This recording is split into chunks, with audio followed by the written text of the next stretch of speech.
Welcome to Win Church Guitar. In this video, I will not only provide you with the tabs for Tears in the Rain, I will provide a slow demonstration for you to practice to. I'll play the bloody thing at full speed. I'll explain how you can play every chord, including the left-hand fingering. We then go up to fret 11 on the A string with our middle fingers. I will tell you the chord names. And I will give you the music theory behind it all. So, serious learners, grab your guitars and let's dive in.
Alright, my metronome is set to 78 beats per minute. Here it is at that tempo. 1, 2, 3, 4.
The piece sits entirely in the key of A natural minor, but the minor seventh is raised a semitone, which makes the scale change slightly to A harmonic minor.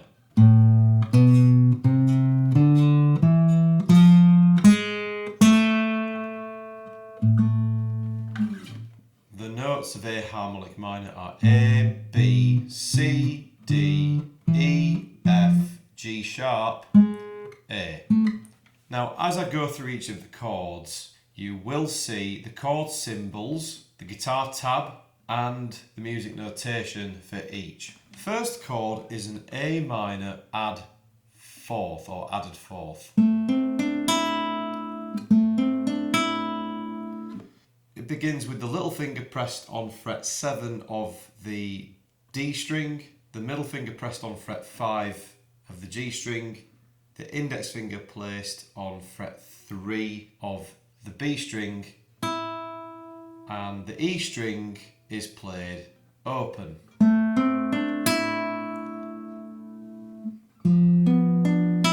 The second chord is an F6 major 7th flat 5 chord. Now, for those of you that are aware of how to play a condensed down E-shaped dominant 7th chord, i.e. that,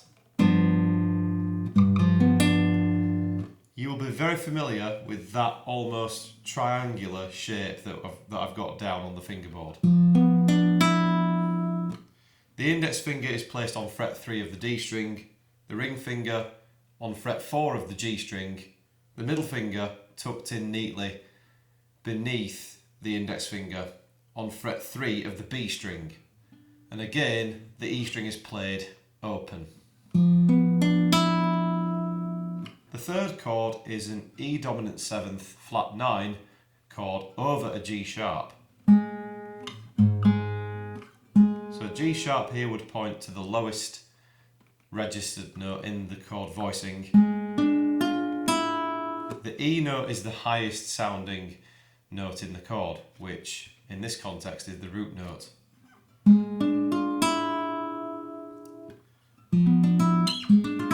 In terms of the left hand fingering, just think of it as the same shape as what we had for the previous chord, but shifted up 3 frets. So 1, 2 and 3.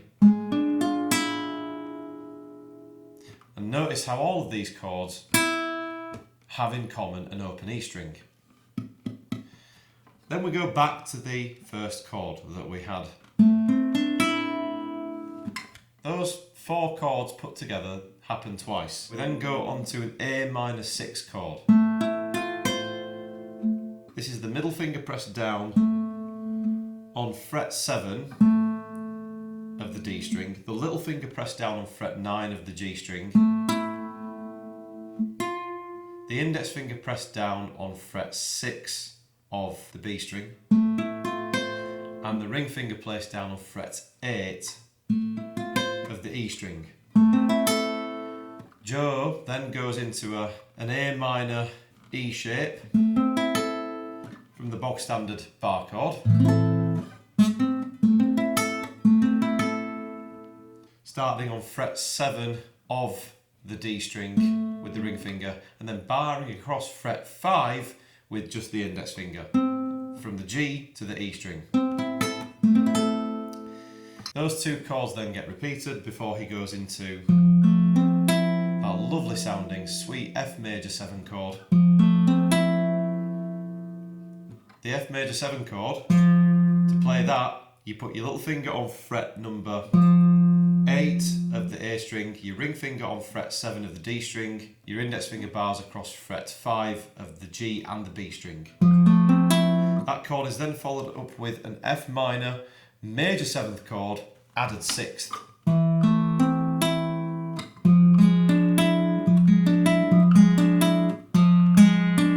Which is that chord right there. If you consider it from the point of view of coming from the F major 7th chord, you only need to move 2 of your fingers. The other 2 can stay pretty much in place. You just need to take the bar, which you had held down on the 5th fret, away, and instead just place your index finger on fret 5 of the B string. So if we start with that shell of the chord almost, which is your little finger on fret 8 of the A string still, your index finger on fret 5 of the B string, we can then focus on the middle 2 fingers and where they're going to go. Your middle finger should go on fret 6 of the D string, and your ring finger should be placed on fret 7 of the G string. We then go back to that A minor minor chord that we had held down before, but this time Joe puts an E note in the bass, giving it an A minor over E slash chord identity. He then goes into an E dominant 7th chord in the C shape. As per those of you out there who know your caged chords and caged octave patterns on the fingerboard. Part 1 is finished off with that jazzy little sounding A harmonic minor lick. Okay, alright, so part 2, here we go. Basically, part 2 starts with the same 4 chords as what part 1 did. The difference is that the A minor added 4th chord, the root note is altered. Instead of us playing the root note on fret 7 of the D string like before, we play it on string 5 played without a fret, so as an open string. The other 2 chords are exactly the same. So we have the A minor add 4, the F6 major 7 flat 5 chord, and the E7 odd E dominant 7 flat 9 over G sharp chord as before. Repeated in exactly the same way as part 1, with the added musical embellishments of course, which in this case would be rubato. The next chord, it starts to really lead that emotion home to you, is a D minor 9 chord. We start it with an open D string, the little finger is placed on fret 9 of the G string, the index finger placed on fret 6 of the B string, and the ring finger placed on fret 8 of the thin E string. That is then followed up by this lovely sounding chord, C6 major 7th chord.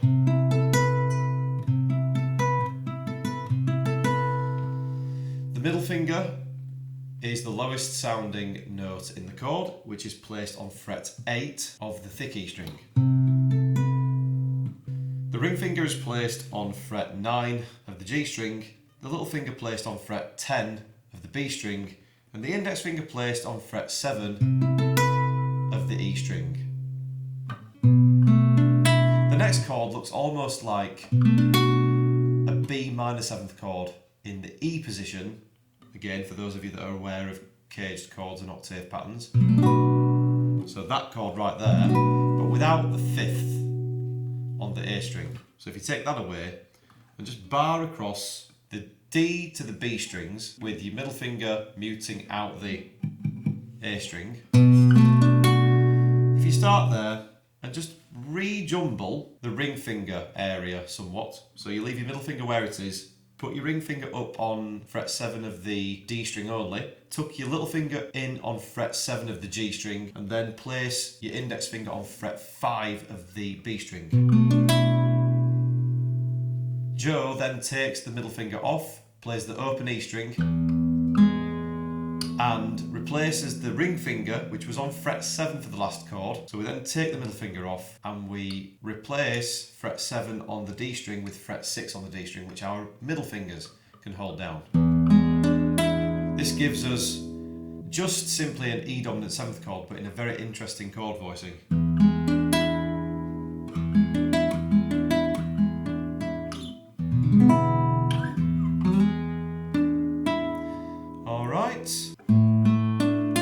The next chord is a D minor over A chord, so another slash chord. We start that with the open A string, string 5. We place the ring finger on fret 7 of the D string, the little finger on fret 7 of the G string, and the middle finger on fret 6 of the B string. The next chord is simply an A minor triad, but in this context we're playing the root note on the open A string. We then go back around the first half of that cycle, so we go back to D minor 9, back to C6 with the major 7th, We then go up to fret 11 on the A string with our middle fingers. We put our ring fingers on fret 12 of the D string, index finger on fret 10 of the G string, and little finger tucked underneath your ring finger on fret 12 of the B string, giving us a G sharp diminished 7th chord. Simply take that shape and move it down 3 frets. 1, 2, 3. That gives us our next chord, which is F diminished 7th. Do the same thing, so down another 3 frets. The next chord is D diminished 7th. Same again, so that gives us the next chord, starting on fret 2 of the A string, giving us a B diminished 7th chord. Put your middle finger down to fret 4 on the thick E string. If you recall back to the second chord of the piece, F6 major 7th with a flat 5, we take that same finger shape, put the middle finger up on fret 4 of the E string, and then bar the index finger across from the D string fret 3 to the B string fret 3. This gives us another G sharp diminished 7th chord. Just like the one that we started this descending chord phrase with, but this time it's in a lower voicing. Okay, Joe finishes off that descending chord pattern, which is essentially a series of diminished chords following the diminished scale with the F diminished 7th chord. This one involves an open B string and open D string, and you simply put your ring finger on fret 1 of the G string and your middle finger above it on fret 1 of the E string, thick E string that is. We then play an A minor chord over an E bass note, followed by an E major chord. Satriani then performs the outro of the piece entirely on an A minor bar chord, E shape, followed by those snazzy little double stops. The double stops are constructed out of 6th intervals. The first one is fret 5 on the G and fret 5 on the E string. We then play fret 7 on the same 2 strings. The last one is a bit different, with the ring finger playing fret 9 of the G string and the middle finger playing fret 8 of the E string.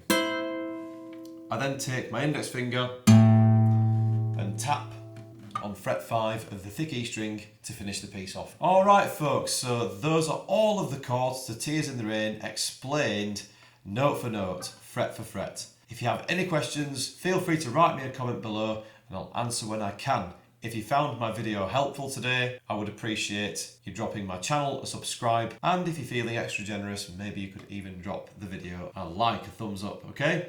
Just want to say thank you for watching, and I will see you soon.